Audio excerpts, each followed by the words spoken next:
The White Helmets' Ballerina, Syria. When bombs fell, most people in Aleppo ran for shelter. But Noor didn't just run, she returned. A member of the White Helmets, the volunteer rescue force that pulled survivors from the rubble, Noor spent her mornings digging children out from collapsed walls and her evenings trying to stitch hope back into their lives. Before the war, she had been a ballerina. The stage was her world. Velvet curtains, polished floors, an audience that applauded lightness and grace.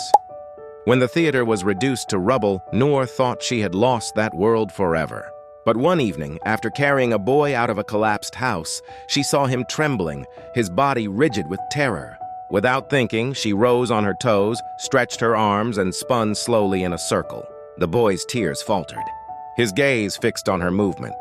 Other children, dusty and shell-shocked, began to gather. From then on, whenever the White Helmets cleared a safe patch of ground, Noor would step into her role again, not as a rescuer, but as a dancer. She danced in ruined courtyards, on broken rooftops, in alleyways still echoing with the thud of artillery. Her makeshift stage was surrounded not by chandeliers, but by collapsed bricks. Her orchestra, the hum of generators and the distant cries of the wounded.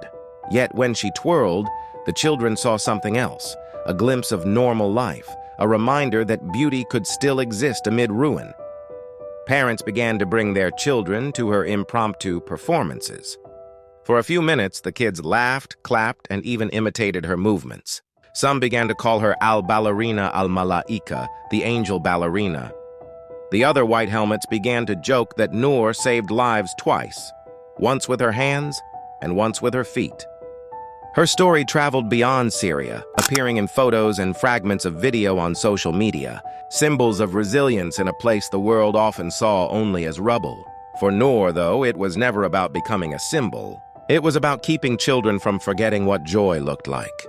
"I cannot stop the bombs," she once told a journalist, "but I can stop a child from believing the world is only bombs." And so, in a country where even playgrounds had turned to dust, the White Helmets' ballerina spun her pirouettes among the ruins, keeping hope alive with every step.